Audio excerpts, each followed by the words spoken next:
हमारे सामर्थ्य का परिचय। क्या ये काफ़ी नहीं कि हम अमृत ग्रहण करने वाले देवताओं के पीछे नहीं, बल्कि विष ग्रहण करने वाले महादेव के पीछे भागते हैं? क्या ये हमारे सामर्थ्य का परिचय नहीं? 7वां अध्याय, गरुड़ का अमृत लेकर आना और विंता को दासी भाव से छुड़ाना। उग्र श्रवाजी कहते हैं, सूर्य की किरणों के समान उज्जवल और सुनहला शरीर धारण करके गरुड़ बड़े तेज वेग से अमृत के स्थान में प्रवेश किया। उन्होंने वहां देखा कि अमृत के पास एक लोहे का चक्र निरंतर घूम रहा है। उसकी धार तीखी है, उसमें सहस्त्रों अस्त्र लगे हुए हैं। वह भयंकर चक्र सूर्य और अग्नि के समान जान पड़ता है। उसका नाम ही था अमृत की रक्षा। गरुड़ जी चक्र के भीतर घुसने का मार्ग देखते रहे। एक क्षण में ही उन्होंने अपने शरीर को सुकंचित किया और चक्र के आरों के बीच होकर भीतर घुस गए। अब उन्होंने देखा कि अमृत की रक्षा के लिए 2 भयंकर सर्प नियुक्त हैं।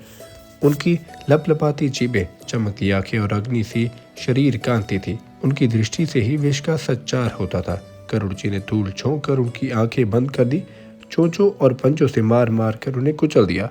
चक्र को तोड़ डाला और बड़े वेग से अमृत पात्र लेकर वहां से उड़ चले। गरुड़ जी ने खुद अमृत नहीं पिया, बस आकाश में उड़कर सर्पों के पास चल दिए। आकाश में उन्होंने विष्णु भगवान के दर्शन हुए। गरुड़ के मन में अमृत पीने का लोभ नहीं है, ये जानकर अविनाशी भगवान उन पर बहुत प्रसन्न हुए और बोले, गरुड़, मैं तुम्हें वर देना चाहता हूँ, मन चाही वस्तु मांग लो। गरुड़ ने कहा, हे भगवान, एक तो आप मुझे अपनी ध्वजा में रखिए, दूसरे मैं अमृत पिए बिना ही अजर अमर हो जाऊं। भगवान ने कहा, तथास्तु। गरुड़ ने कहा, मैं भी आपको वर देना चाहता हूँ, मुझसे कुछ मांग लीजिए। भगवान ने कहा, तुम मेरे वाहन बन जाओ। गरुड़ ने कहा, ऐसा ही होगा। यह कहकर उनकी अनुमति से अमृत लेकर यात्रा की। अब तक इंद्र की आंखें खुल चुकी थी। उन्होंने गरुड़ को अमृत ले जाते देखकर क्रोध से भरकर वज्र चलाया। गरुड़ ने वज्र आहत होकर भी हंसते हुए कोमल वाणी से कहा, इंद्र, जिनकी हड्डी से यह वज्र बना है, उनके सम्मान के लिए मैं अपना एक पंख छोड़ देता हूँ। तुम उसका भी अंत नहीं पा सकोगे। वज्राघात से मुझे तनिक भी पीड़ा नहीं हुई है। गरुड़ ने अपने एक पंख गिरा दिया। उसे देखकर लोगों को बड़ा आनंद हुआ। सबने कहा, जिसका ये पंख है उस पक्षी का नाम सुपर्ण हो। इंद्र ने चकित होकर मन ही मन कहा, धन्य है ये पराक्रमी पक्षी। उन्होंने कहा, पक्षीराज, मैं जानना चाहता हूँ कि तुम में कितना बल है, साथ ही तुम्हारी मित्रता भी चाहता हूँ। गरुड़ ने कहा, देवराज, आपकी इच्छा अनुसार हमारी मित्रता रहे, बल्कि संबंध में क्या बताऊं। अपने मुंह से अपने गुणों का बखान बल्कि प्रशंसा सत्पुरुषों को शोभा नहीं देती।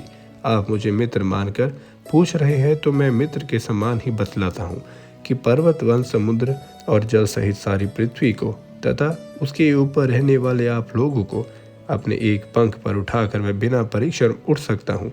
इंद्र ने कहा, आपकी बातें 16 आने सत्य है।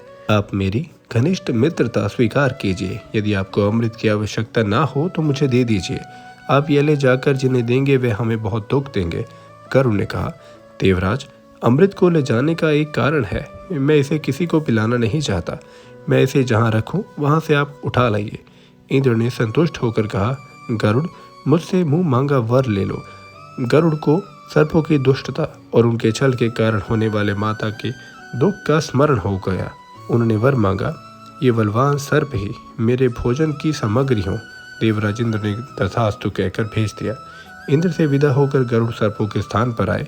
वहीं उनकी माता भी थी। उन्होंने प्रसन्नता प्रकट करते हुए सर्पों से कहा, ये लो, मैं अमृत ले आया, परंतु पीने में जल्दी मत करो।